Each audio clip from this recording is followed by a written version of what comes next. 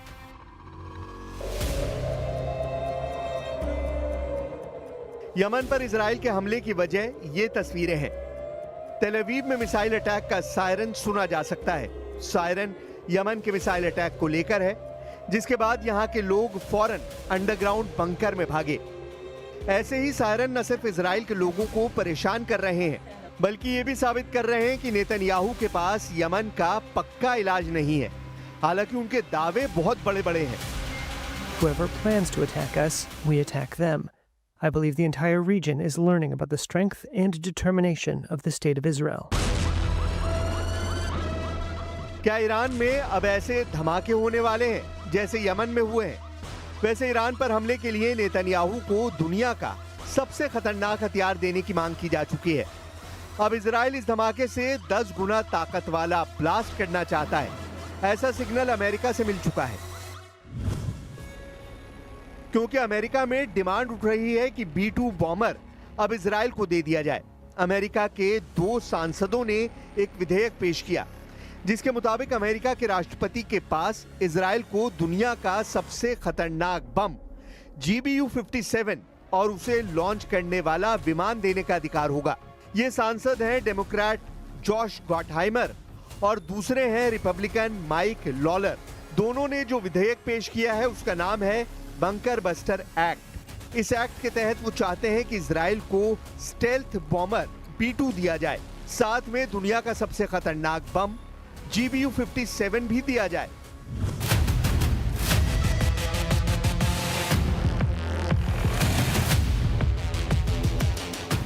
ताकि ईरान का परमाणु कार्यक्रम फिर से एक्टिवेट होता है तो इजराइल अमेरिका का इंतजार ना करे और खुद ईरान पर अमेरिका से मिली ताकत के बल पर टूट पड़े। यानी जहाज अमेरिका का होगा और टेक ऑफ इजराइल के एयरबेस से करेगा और यहीं से उड़कर वो ईरान में कोहराम मचाएगा। मकसद साफ है, ऐसे धमाकों से 10 गुना ज्यादा तबाही मचाने की ताकत इजराइल को मिल सकती है। अमेरिका ने 22 जून को ईरान की फोर्दो परमाणु साइट पर B-2 बॉम्बर से हमला किया था। इस दौरान स्टेल्थ बॉम्बर B-2 से फोर्दो परमाणु अड्डे पर GBU-57 बम से वार किया गया। अमेरिका ने दावा किया कि उसके पास इस बम ने 300 मीटर की गहराई में जाकर फोर्दो परमाणु साइट को पूरी तरह खत्म कर दिया। इस स्ट्राइक में फोर्दो पर 14 बम गिराए गए, यानी अमेरिका ने 7 B-2 बम वर्षक इस मिशन में शामिल किए। लेकिन 12 दिन के युद्ध का नतीजा ना तो इजराइल के पक्ष में आया और ना ही ईरान के पक्ष में। 12 दिन की लड़ाई के बाद ईरान पर इजराइल के हमले बंद हुए और इसी तरह इजराइल के शहरों पर ईरान की मिसाइलों की बारिश भी बंद हो गई। और फिर यह सवाल उठने लगा कि क्या वाकई ईरान के परमाणु ठिकानों पर अमेरिका और इजराइल का जॉइंट ऑपरेशन कामयाब रहा। लेकिन अब यही बात बंकर बस्टर एक्ट में दोहराई जा रही है।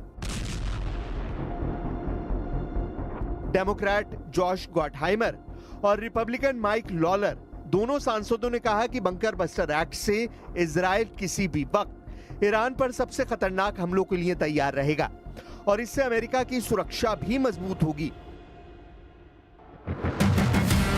हालांकि बंकर बस्टर एक्ट जैसा विधेयक पहले 2022 और 2024 में भी लाया गया था ताकि इजराइल को अमेरिका की बंकर बस्टर और स्टेल्थ बॉम्बर वाली ताकत दी जा सके, लेकिन दोनों ही मौकों पर यह विधेयक कामयाब नहीं हो पाया। ईरान पर हुए हमलों के बारे में इजराइल के एक पायलट ने बताया है, लेकिन इस शर्त पर कि वो अपना चेहरा नहीं दिखाएगा। ये इजराइल का लड़ाकू पायलट मेजर बी है, जिसने ईरान पर हुए एयर स्ट्राइक में लगातार हिस्सा लिया है। We had to sacrifice so much planning and flight time and operational tactics in order to come to this portion of the operation where you understand what you're doing. Iran पर हुए हमलों में Israel ने लगातार छोटे bunker buster bomb इस्तेमाल किए हैं। ऐसे बम जो कई फीट की गहराई तक कंक्रीट का बंकर तोड़कर धमाका करते हैं। ईरान पर ऐसे हजारों बम गिराए गए हैं जिसकी सप्लाई सीधे अमेरिका से की गई और अब भी जारी है। 7000 नए बंकर बस्टर बम इजराइल पहुंचा दिए गए हैं, जो गजा और यमन में ही नहीं बल्कि ईरान पर भी इस्तेमाल किए जा सकते हैं। यमन का हमला देखकर साफ लग रहा है कि इजराइल की एयरफोर्स फिर से सुपर एक्टिव मोड में है। इजराइल के एयरबेस पर लगातार काम चल रहा है, यह है अमेरिका से सप्लाई किया गया MK-84 बंकर बस्टर बम। इसी बम से इजराइल ने अब तक गाजा के कोने कोने को मिट्टी में मिलाया है और ईरान पर भी ऐसे ही बमों से हमले किए गए हैं और अब यमन पर यही बम गिराया जा रहा है। 2000 पाउंड या फिर 900 किलो के इस बम की ताकत क्या है, आप धमाकों को देखकर समझ सकते हैं। जब ये बम गिरता है तो ऐसा धमाका होता है जो पूरी बिल्डिंग को गिरा देता है। इधर ईरान की डिप्लोमेसी भी सक्रिय है। ईरान के विदेश मंत्री सऊदी अरब के जद्दा पहुंचे। यहां OIC यानी organisation of the Islamic cooperation की इमरजेंसी मीटिंग बुलाई गई। नेतन्याहू के गजा प्लान और यमन पर इजराइल की बमबारी ने अचानक पूरे पश्चिम एशिया को और ज्यादा तनाव में धकेल दिया है। אנחנו ממשיכים בהטלת מצור אווירי וימי ופוגעים במטרות תשתית שמשמשות לקידום הטרור החותי. על כל טיל שישגרו לעבר ישראל, החות'ים ישלמו בריבית דריבית. היום הבאנו על החות'ים מכת חושך ועלטה. जाहिर है कि इजराइल कार्ड्स यमन और ईरान के रिश्तों की गहराई को समझते हैं और ये भी कि यमन को हथियार सप्लाई ईरान से ही होते हैं, जिसमें उन मिसाइलों का हूती वर्जन भी है जो ईरान ने इजराइल पर फायर की थी।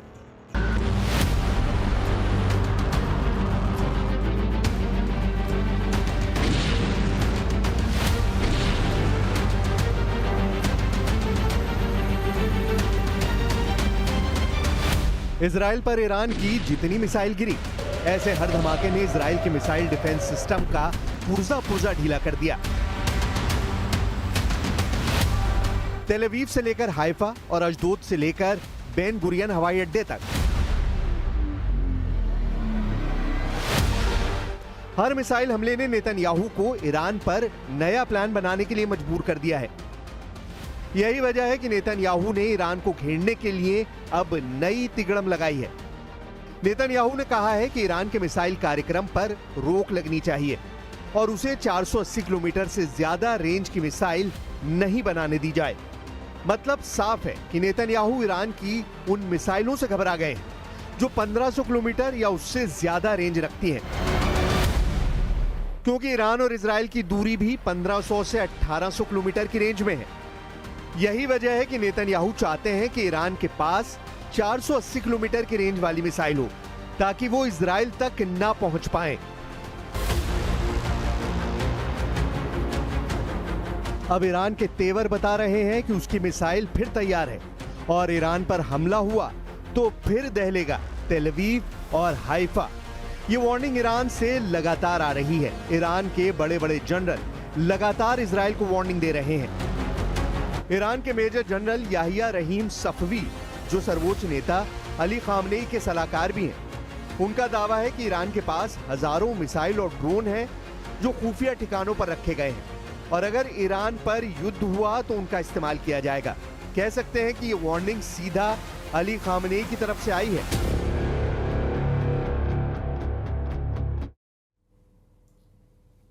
और रोकेंगे छोटे से ब्रेक के लिए, ज्यादा लौटेंगे। पूरी ताकत